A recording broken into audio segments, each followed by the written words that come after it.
On this week's episode, we finally get to talk about Wicked for Good. And the pop culture news of the week.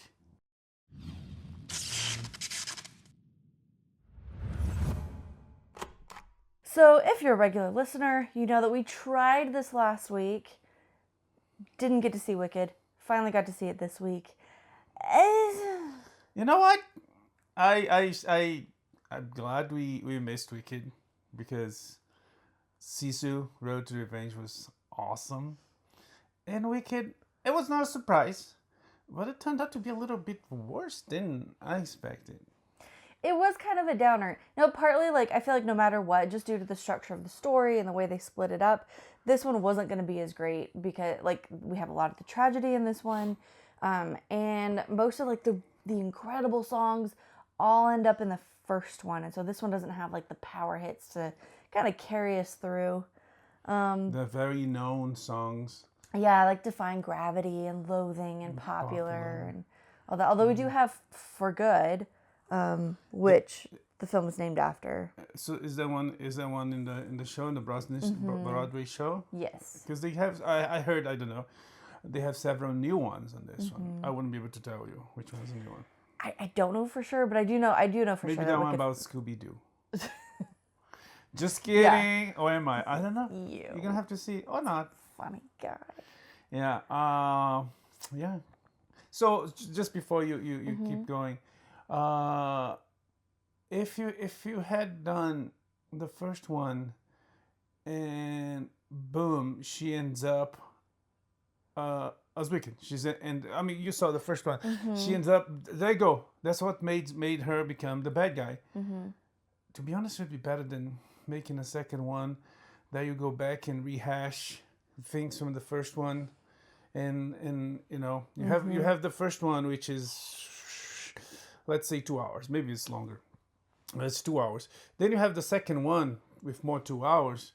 And I want to say 1 hour, if not more, is going back to themes and elements of the first one, which it doesn't work in any ways. It doesn't work as two different movies, or as it was originally proposed, as a movie in 2 parts.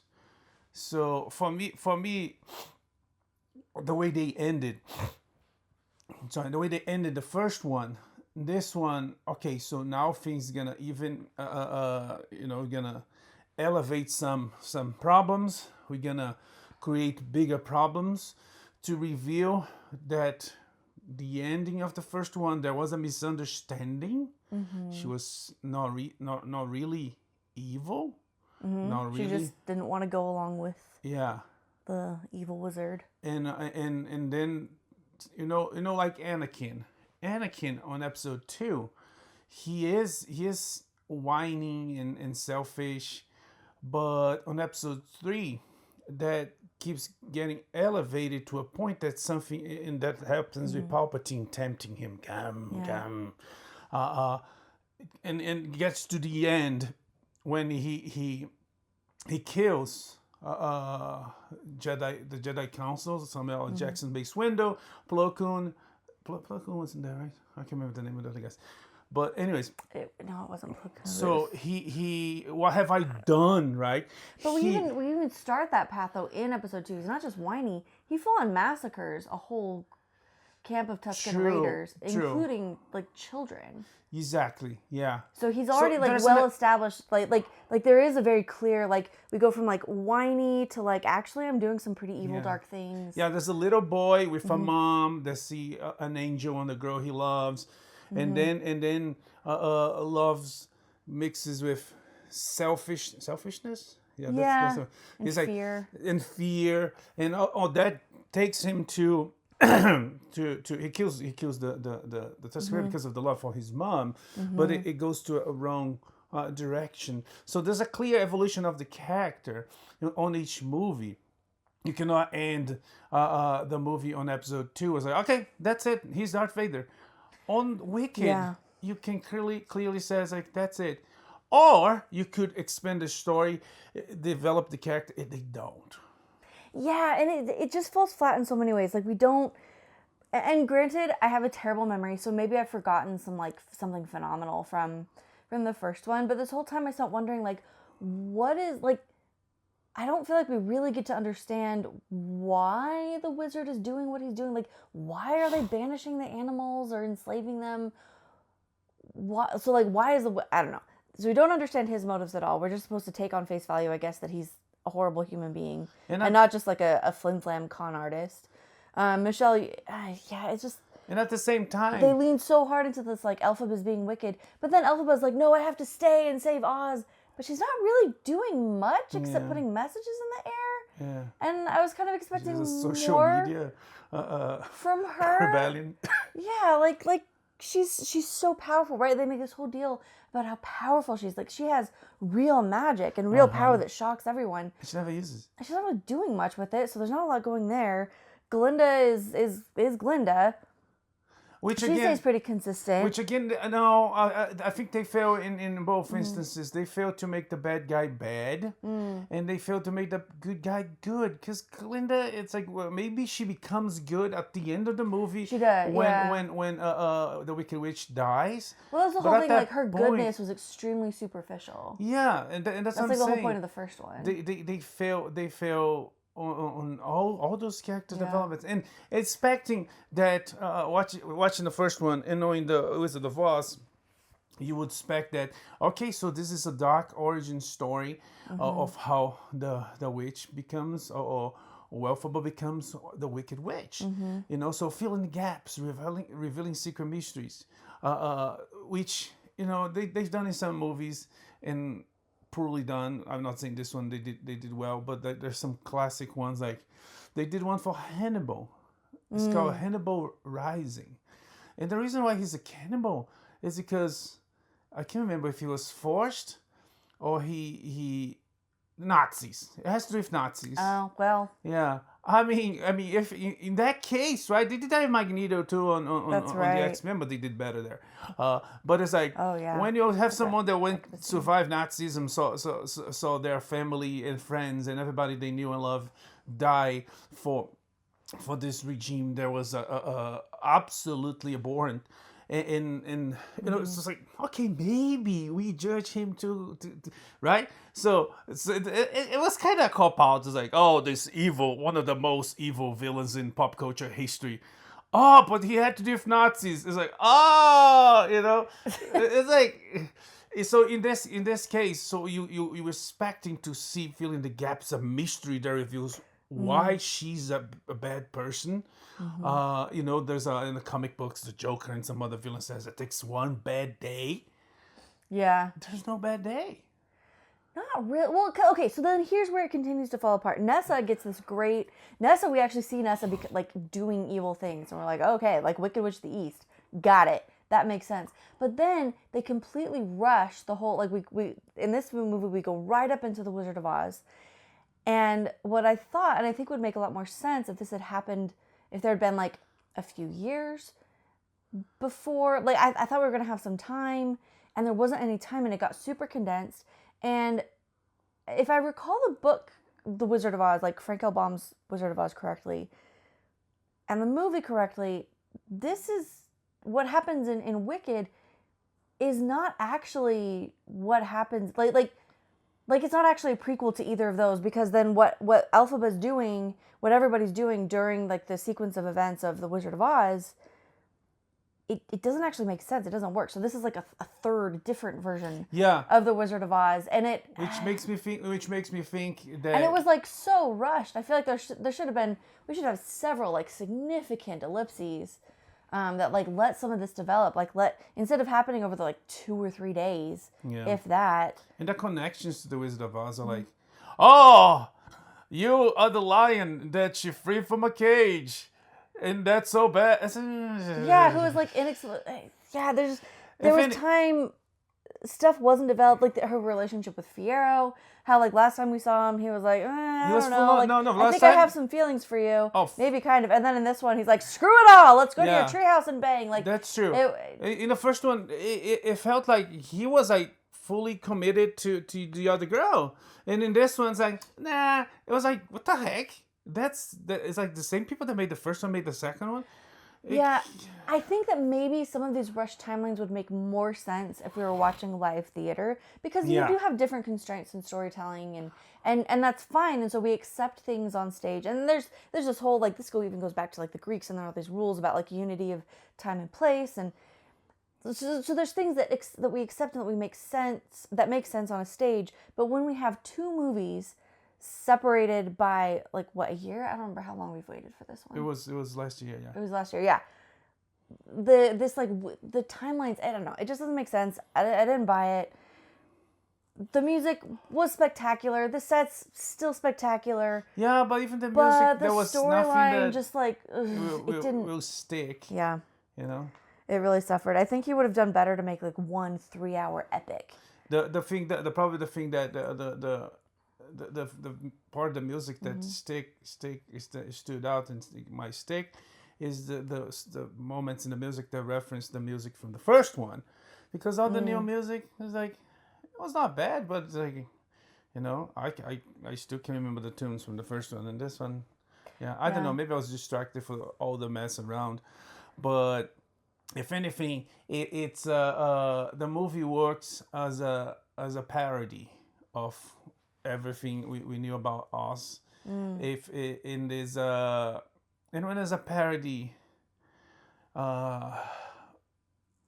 for fun, for comedic purposes, you know, everything is accepted, everything is allowed.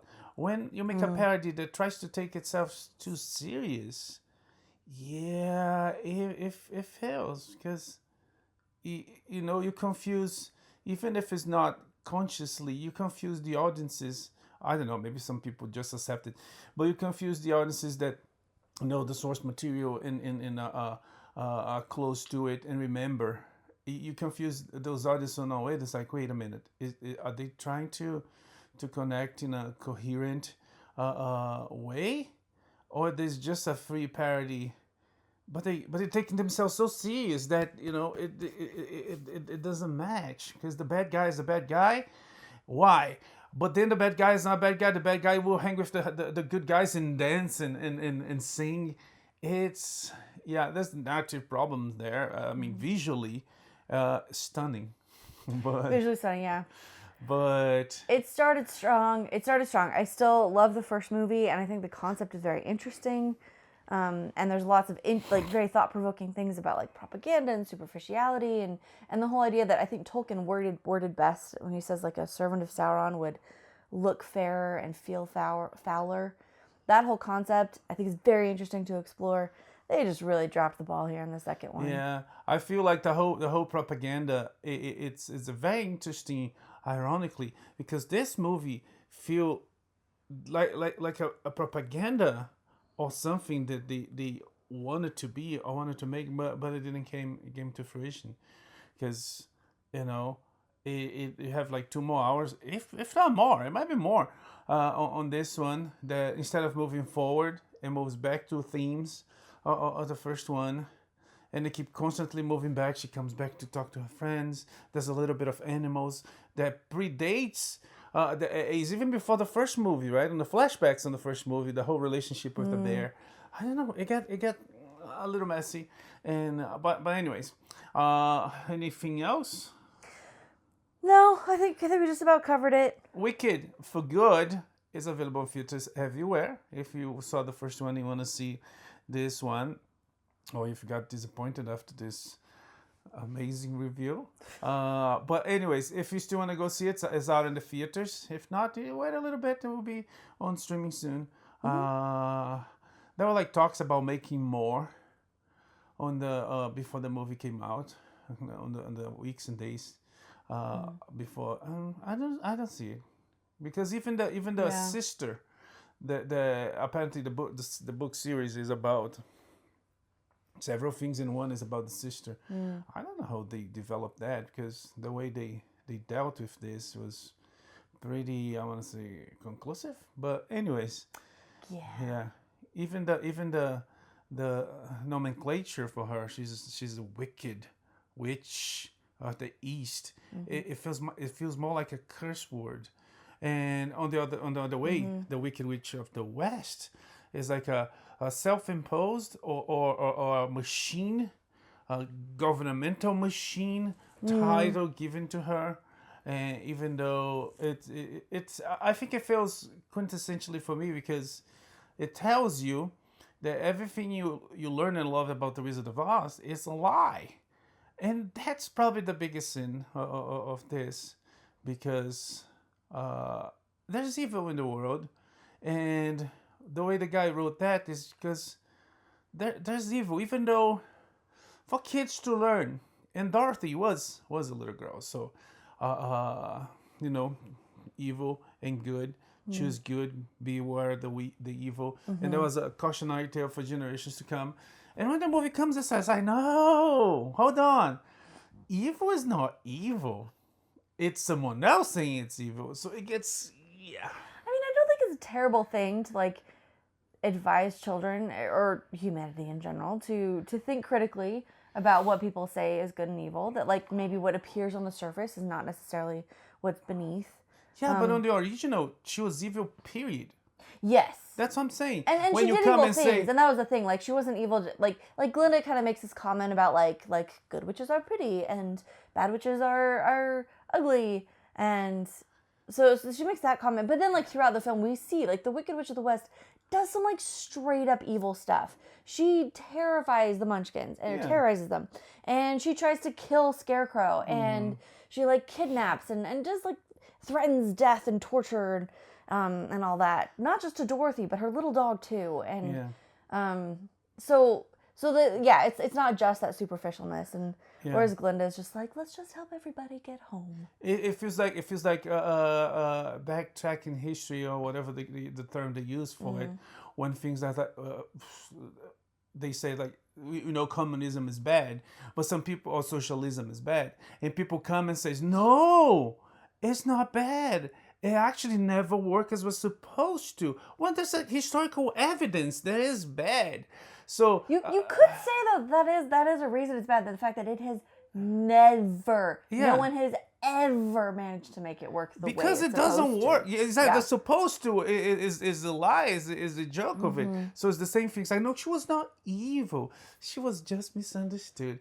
We have other examples of that where, I can't remember the historian's name, but the guy, the group of historians who were like, actually, Winston Churchill is why World War II happened and why the Jews died. Yeah.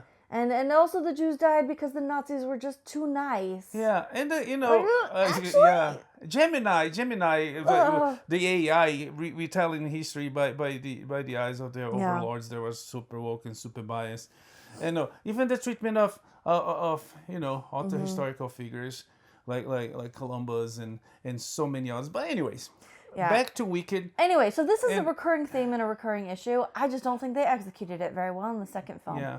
And that's really what this comes down to. And the problem is, it's a little bit bigger than that, because you see, they did this execution of the second film, but they were made together back to back by the same people, and they originally called Part 1 and Part 2. That's right. What happened?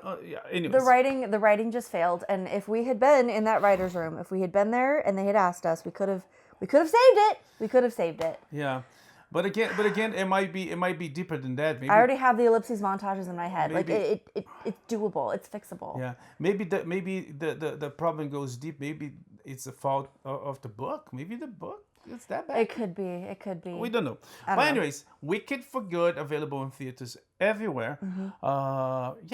And Christmas season started, so there's new movies. There's options, and. There's a big hit coming out of Disney about animals. Yeah, and by big hit, we mean like Zootoopia 2 has set... That's what you're talking about, right? Yes. Okay, cool. Is there the animal movie I out there? don't know. But yeah, this is like the highest grossing animated film of all time, right? So far. It's setting records. Maybe don't quote me on that one. But they pulled Definitely made huge... in China. Over 100 million opening weekend. Yes. Yeah. That was only here. Yeah, that was just here. So, and it's by all means still going well. Yeah. I think Wicked for Good, despite lackluster reviews, is also pulling in the money, $61.7 million. which seems kind of sad after Zootopia's 100 million. But there we are. And well, it's the way you schedule your movies, right? Weekend for Good had a weekend, and they dominated that weekend, and it comes next weekend, and Zootopia, the little bunny, poof, takes it down to second place. And Zootopia really nailed it coming out Thanksgiving weekend here in the States. I know many people who incorporated that into their. That was a big part of their. Oh, really? If not Thanksgiving Day, instead just like during that break. Instead of eating turkey, they ate bunny. No, but they took their families. Okay. So a lot of families were going to see it over the school break. So that was excellently done, on the part of Disney. Really good timing there. Now You See Me, Now You Don't has dropped to 6.9 million. Yeah. But they had a nice run. Yeah. Another big numbers news is that the bidding war for Warner Brothers, it's over. Yeah. And who won? Netflix. Rumors being going on that Netflix was like putting money. They like to have three rounds of bids, putting money. And Allison from Skydance Paramount, allied with the Saudi, gets money, but he wrote on a letter that came out just yesterday, a little before the final decision, that the bidding, the way they were dealing with the bids were not fair, that they were not treating everybody right. There were clearly a favoritism toward Netflix, and he also warned that that might not come true because, there's a lot of laws and regulations, and there's not even like what some people say, oh, Trump doesn't want Netflix, Trump wants Skydance. Democrats are like crazy about it. Elizabeth Warren says, no, we can let that happen. That's a gigantic monster corporate giant move that we cannot allow that to happen. Antitrust and yada yada yada. No kidding. So there's this massive. Did I say how much? 83 billion. 83 billion. Yeah. So there's the DGA, the Directors Guild of America. Yep. Gonna meet with them to analyze the possibility. Theater owners are worried. But Ted Sarandos said that we still gonna release movies at the theaters, but things have to change, have to modernize, because it's tough to bring people to the movies. Yeah. So there's that. What else? Well, I mean, kind of in that same vein, Netflix is releasing. They've announced a release date for the Peaky Blinders movie, The Immortal Man, and that's coming to theaters, some theaters, in March. So. Yeah. I don't know if that's reassuring to there's theater owners, the process gonna move on. Now they're in exclusive talks. They have to close the deal, which again it might not happen. It's definitely a lot of money. It is. It is a lot. It is a lot, and it's definitely a big change to the industry because Netflix make movies and stream movies, but they sort of a mini studio, but now they're buying a historical film studio, and that deals mostly directly to, it has streaming content, HBO and other things, but it deals directly to the movie theaters.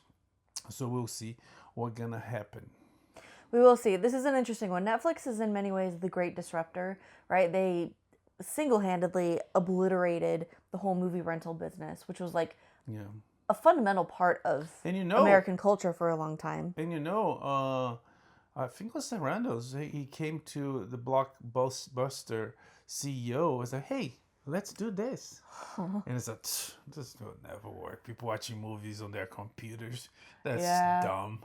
Well, yeah. Well, where's Blockbuster now? First, they had mailing. Yeah, you just have like DVDs delivered in the mail, and that was so fun. You'd have like the whole system. It was great. It was so good. And then they started streaming, and that changed everything. And Blockbuster's gone. And so are they going to continue this disruption with like movie theaters and the way films are released, or is this just like I don't know. We shall see. But I'm optimistic and hopeful. Yeah. It's definitely a big move. The fact that Netflix paid all that. like other people talked about, like David Allison from Skydance Paramount, that they were like overpaying because Warner Brothers was reticent on saying no, that's not enough. One round, that's not enough. And that was Paramount Skydance, that was NBC Universal Comcast, and there was Netflix. And every time it's like no, not enough. Which it might sound like a good deal, a better deal for Warner Brothers, but technically, if Netflix pays that much, that means they're gonna gut some of the Warner Brothers, because it's capitalism. They want their money back, and it's fair.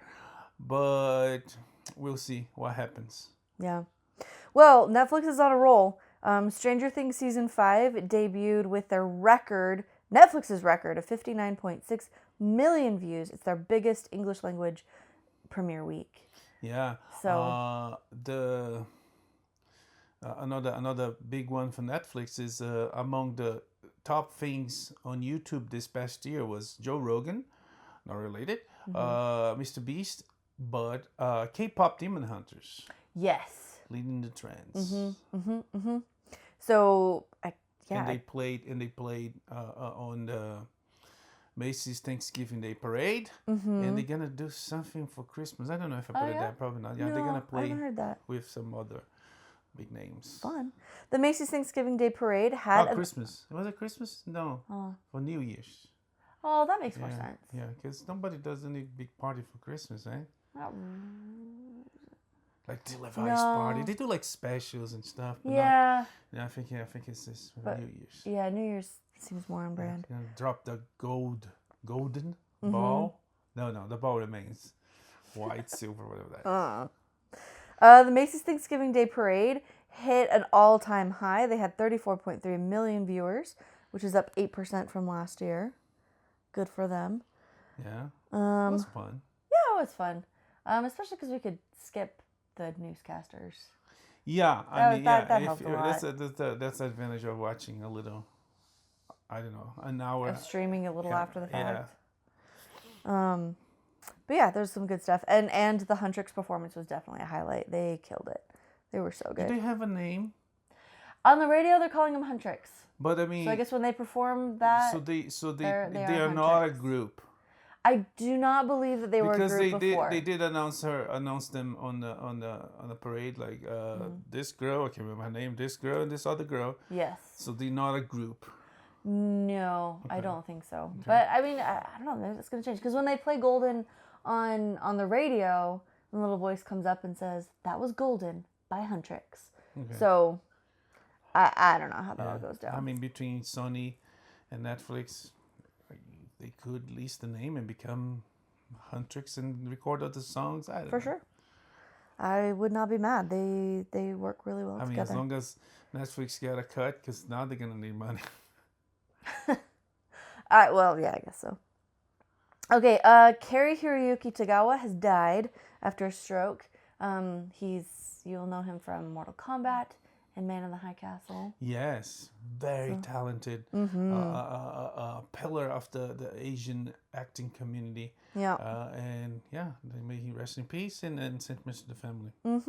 Some other announcements. I don't know if it made it to the list, but Vin Diesel is involved on the Mattel. I can't remember the studio, but the new Mattel production of. Oh, and you're gonna have to help me with this. I can't remember quite the name. Rockin' Sockin' Robots? Is that it called? Oh yeah, those are the ones that like. Yeah. What's it called? I have no idea. Rockin' Sock'em. Rockin' Sock'em. Yeah. So he's gonna write, produce, and star. Okay. On this new one. You know, it's not that big a jump to go from here to like. It's the Trump. It's the Trump. Maybe they're gonna use the song.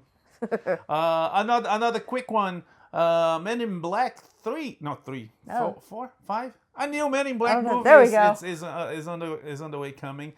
By the guys that made Bad Boys. So we might see Will Smith coming back since they work together and they work together on other things. So more Men in Black coming soon. I think I've only seen the first 2.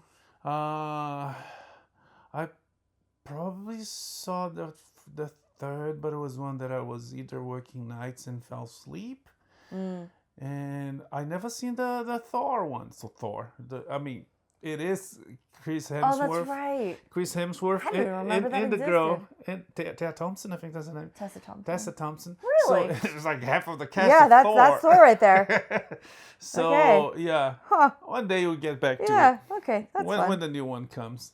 What else do I have in my memory that I saw and I didn't write? Let's move on if it comes to mind. Yeah, let me know. I'll be here. The Friends spinoff, Joey, that did not go well, is actually returning after 20 years. All of the episodes, including 8 that never aired from season 2. Never seen before. Never seen before. They're officially streaming for free on YouTube. So if you just need a little more Joey Tribbiani in your life. If you know the story after more the Y2K end of the show, nostalgia. he moves to LA for his acting career. His sister ends up moving with him. Yeah. What's her name? Can't remember. I don't remember. Anyways. Something very Italian. Yeah.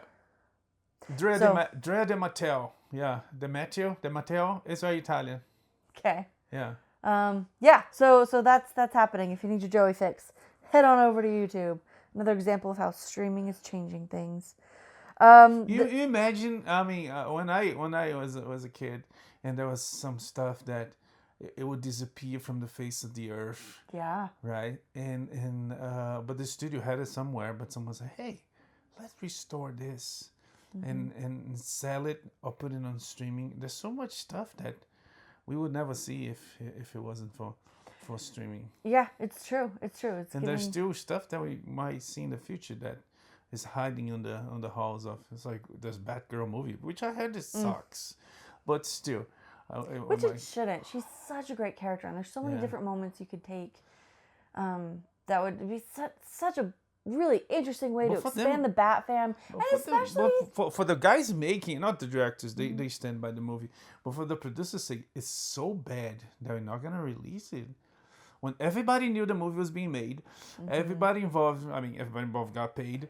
We saw footage, images, and it's like no. So it's it's like the Snyder Cut. It took a lot of fight to get the Justice League Snyder cut come to fruition, and there's still people fighting for the David Ayer cut of Suicide Squad, and there's also people fighting for the Joel Schumacher cut of Batman Forever. So yeah. And assuming there's a possibility. Again, if Netflix buys Warner Brothers, they will have control of the DC comic properties. And there's some hopeful people that think that Snyder work with Netflix was very successful. The Rebel Moon movies made big hits. And we'll see. Maybe. That would be nice. That would be nice. If anything, even if they don't bring Snyder back, if they kick James Gunn out, that would be... I went to the supermarket. Worth every $83 billion. Past Black Friday. And I was looking for the stuff. And there was like some DC properties, the Superman toy for like down marked, is that what they call it? Yeah, marked down. Marked down to $7. And it started probably at $30. And the Guy Gardner Green Lantern marked down to $5. Oh, because who's gonna buy that? That's not even a cool. Like even, some of them, it's like okay, like even if you're not like super into the character, like oh, that's a cool looking toy. That would be a fun little guy for my little guy to play with. But that Guy Gardner, don't do that. Don't inflict that on a child. Yeah. And I'd say I would definitely buy the Guy Gardner from the comic books. Black Series type of. For sure. But that one. But not that one. Yeah. No. Yeah. And that's I'm a Nathan Fillion fan. And that's how Gunn chose to introduce the Green Lantern Corps to the DC universe with the clown of the Corps. But anyways, where we at? Embarrassment. Speaking of embarrassment, Colleen Hoover, the author of It Ends With Us, is so embarrassed and disappointed by this malarkey between Blake Lively and Justin Baldoni that she doesn't even want to recommend her own book anymore. Yeah, a book and movie. It's like, oh, you wrote that book and that movie. Yeah, but let's don't talk about it. Let's talk about something else. But look at this other project. Yeah. And she has a new movie coming out. What is it? I don't remember. Something on the song. We saw the trailer and then you told me about this and I'm like, ooh. Yeah. But it's Let me look it up. it honestly looks like a prequel because there's a girl that looks a lot like Blake Lively, on a good way. No, not everything bad about Blake Lively, but she's very pretty. It looks like a young Blake Lively, and she was driving drunk, or maybe she wasn't. Anyways, she gets into a car crash and is sent to jail. The husband boyfriend dies on the crash, and after so long, she finally comes out of prison, and she has a daughter that is being taken care by the parents, the grandparents. Yeah. And there's the clash of this person that allegedly killed that family's son and that someone's friend, and she's trying to find a way back into her family. And it's funny because in the beginning of the trailer, the guy's like, "You killed my best friend," and then at the end of the trailer, the same guy is like, like really close to her. I was like, "Wait, dude, I thought he was your best friend." So she's actually like doing really well. Regretting You is that's her one too. of hers. That's right. Yeah. And then so she has Reminders of Him, which is what he just described. That's coming in March. Yeah. And then in October, there's like a spooky thriller with Anne Hathaway and Dakota Fanning, I believe. That's coming. So it ends with us. Total disaster. Yeah. But she's doing fine. Yeah, no, she's doing good. She's the I saw Nora this. Ephron. I saw the Nora Ephron of this time. I was watching Studio C, which is a sketch comedy by a troupe of comedians from the BYU, which is Brigham Young University in southern. Is that southern Utah? It is not. It is not. Because Salt Lake is There's not. no way that Provo is southern Utah. Salt Lake is not. I'll give you Central. No, Salt Lake is not central Utah. It's northern Utah, but they call everything north of Salt Lake northern Utah. But if you look in the map, Salt Lake is northern Utah. Yeah. But anyways, But we're also going on vibes here. Like there's geography and there's vibes. And like southern Utah, that's like St. George, Moab, Red Rock. Also, geography is vibes now. And also, like we're both Utah transplants, so maybe there's opinions about No, this. I'm just saying what they stipulate as facts. Okay. And we're here for 10 years, so we're not transplanted anymore. There was no what you do a transplant when it rejection. There was no rejection on any side. But anyways, so I was watching this, and there was like this librarian, this like uber tough librarian saying, and then she's preaching against what you call when you write with your hand. Handwriting? It's like the type. Is it cursive? Cursive. She was like preaching against cursive. Okay. And then she shows, I can't remember, it was like two big altars back in the day. One was Shakespeare. And it's like, William Shakespeare, the Stephanie Meyer of his time. It was hilarious. That's great. And that's just the beginning of the sketch. I love that. So yeah, if you want to laugh some, you can check Studio C on BYU app, free for everybody. Yeah, it's good stuff. Yeah. BYU TV, or yeah, Studio C is very good stuff. All right. In other very good news, Glen Powell's Ched Powers is returning for season 2. Returning? From the woods. Yes. On account of COVID. Good, that's great news. We love the show. My gosh, Glen Powell so is funny. a comedic star. It was so great. funny. And it has heart. It does. Yeah. Like anything that can make me like laugh that hard and then cringe that hard and then cry. Yeah. Just really well done. Yeah. Well done, everybody. It was great. Yeah. Yeah. And also like let's just take a minute to appreciate that like this is Glen Powell of Running Man. Same guy. Yeah. And just And not Tom. Top Gun. Yes, and Top Gun. Yeah. Yeah. And I mean, if you want to count The Dark Knight Rises, he was there for 30 seconds. This is true. Yeah, he was much. Was it called Much Ado About Nothing? It wasn't. It was the one with Sydney Sweeney and. It's Too Much You. Regret You. No, it was something about you. Yeah. Anyway, just the guy has shown range and talent. And Nobody but you, something like that. Anyone but you. Anyone but you. Anyone there but you. Yeah. Okay. We got there. Yeah. The Batman 2. Scarlett Johansson is maybe. Oh, it's funny that you do the boobs because it's one of the main reasons why she was cast. I mean, of course it was not. Of course it was. Hollywood will deny it. Says, "Oh, the sexism." But it's like, come on, you hire her because of her. She's proven that there's more to her Yes. than Iraq. Yes. But she's an incredibly beautiful woman. She's an Yes. incredibly beautiful woman. But yeah, so she was cast. There's no details on who she's gonna be, but it sounds like there might be a fact that Zoe Kravitz will not be back. Which we have problems with the movie and the treatment of Batman. We'll see how it goes. It took it's not me complaining. Like even the fans are complaining. It took forever for Matt Reeves to write the movie, and even James Gunn came into his defense, and I was like, whoa. When James Gunn comes to your defense, it's like, yeah, things are not going good. But yeah, so Scarlett Johansson is gonna be on the Batman 2 or Part 2 or the Batman for Good. I don't know what they're gonna call. We shall see. Martin Scorsese is working with Billions creators for a Las Vegas casino drama. Yeah. Coming from Netflix. Billions was good. All good things is what I'm hearing there. And Marty? I'm only hearing good things. Yeah, we'll see. We'll see when it comes to it. But it sounds good.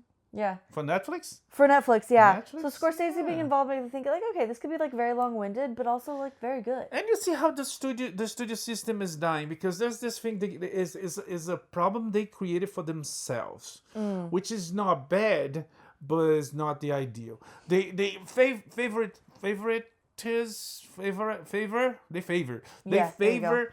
new upcoming directors, good ones. Sometimes, some not. Sometimes just for diversity, just for gender equality, they hire people that have no talent, period.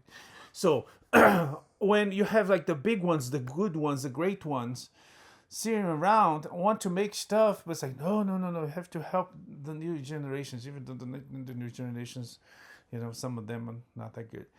And what these guys, the solution they find, Marty went to work with Apple. Now he's working with Netflix.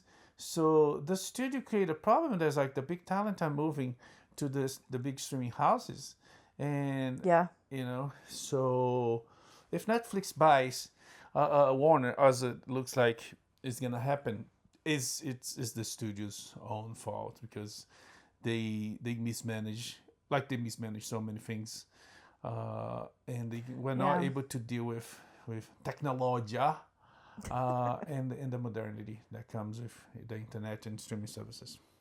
Yep. So again, like more power to Netflix for being a disruptor in a very good way. I don't like that word. That feels like something that like tech bros say about themselves to make them feel special. And it's been a long time. I'm a disruptor. No, you just have a bad idea. And it's been a long time since Netflix was the main disruptor, the rebel against the big empires. There's like a lot of big other streaming services that even the studios put out some good stuff to HBO, to Paramount, to Apple, and in the free streaming services, the smaller ones. So it's not a monopoly anymore. So they were the trailblazers, and other came, and it's good for everybody. Yeah, it really is. So I don't know. I'm feeling optimistic. I'm feeling hopeful for the future. Last but not least, I just think this is one of the coolest things I've seen in a while. Columbia, the outdoor gear company, has released a Star Wars Endor collection. It is so cool. This is like legit outdoor like gear, outerwear, like jackets, shoes, like hiking boots. And wait, jackets. Like this. So is that poncho? Oh, it's like, what season is that for? Well, I guess it depends. I'm guessing more like fall. This isn't like it's not a Hoth collection. Yeah. It's an Endor collection. When you mean a jacket, it means it could be going towards winter, which would kind of look, I don't know. Well, you take a look at it. They've recreated like an outerwear version of Leia's poncho. So presumably this is like rain. This is more geared for like protection from rain. It has like tags in Arabic, and it's like so cool. It's just so cool. So work. So this looks like rain gear. Okay. Yeah. Prices? $400 for the poncho. There's you can get the Han Solo trench coat that he wears. It's only $600. Again, this looks like it's more geared for like rain, but they also have some very cool soft shells. There are some Ewok jackets for children, like fleece coats for children. How cute is that? Uh-huh. It's got like little ears and wickets, little like orange hood. $275.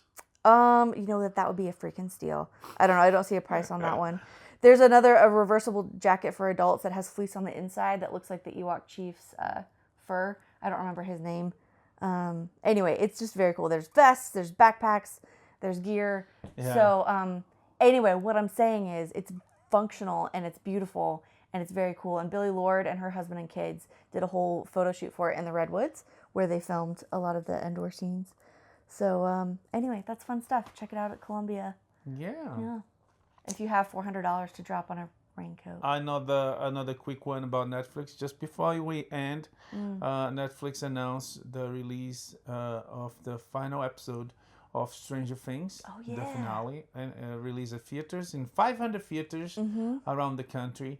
And we got ours, but it's selling fast. It was like on the day they announced, it was like sold out. Like it was like whoa. There's like there's a seat on this end of the theater and the seat on the other end of the theater. I guess we're not gonna sit together, but we're gonna sit together. but no, we're able to get tickets on the 31st of December and on the 1st of January only. And they're doing something interesting. It's they're not charging. They allow the theaters to release. They're not charging for tickets. They're not getting a cut. They're allowing the theaters to charge for on their way, which means not for the movie, but they're gonna charge for concessions. So every theater chain are doing a different way. The Megaplex is doing, you buy all you can eat popcorn and soda, which is always a thing, right? Can the refills stop being a thing? I mean, I think it's just one refill. Oh, it's just one? Usually, it was established. I never paid attention to that because I got the big one. So but yeah. So Stranger Things, the finale on December 31st in January. You can check for tickets. I'm not sure if we're gonna find. But yeah, good luck. But yeah. Anything else? That's all I got. Okay, that's it for this week. Next week we come back. I have no idea what we're gonna watch next week, but there's some good stuff. Maybe gonna watch Wicked again, and after like 2 times, maybe gonna realize hey, it still sucks. Yeah. No, but no. There's a Marty Supreme. No, that's the end of the month. But there's the Jonas Brothers Christmas movie. Oh, that's on Hulu, right? Probably. Yeah. There's Definitely. a called Disney. A Very Jonas Brothers Christmas, something like that. I don't know. I saw on Hulu. I've never been very invested in the Jonas Brothers. Someone who watched it, it was Mark Kay. He was saying that he had to watch with his wife because his wife really wanted to watch, and he says it's actually not bad. I mean, I feel like that's the best I could hope for. Disney Christmas. You have to be a Grinch, someone with like someone heartless to purposely screw up Christmas, Disney. I mean, Disney does that all the time. I was say, but don't put it past them. And those Britboys, they're British, right? No, they're not. They're Swedish. They're American. Finnish? They're just Americans. Yes, Native Americans. Yeah, didn't they born here? I mean, yeah. So they were Native Americans. Yeah. So you born here. I hear ya. Therefore, Native American. Oh, so, you said it. So yes, it wasn't me that said that. Yeah, I'm Native American, but a different America, South America. So the people don't care. It's like, oh, South America, South. No, that's not the America. Sit down. But anyways, but now I'm American, not a Native like you. So this is our final salute from the Native American and the New American. See you next week. Share, like, subscribe. May the force be with you. May the force be with you. Live long and prosper. Bye. Bye.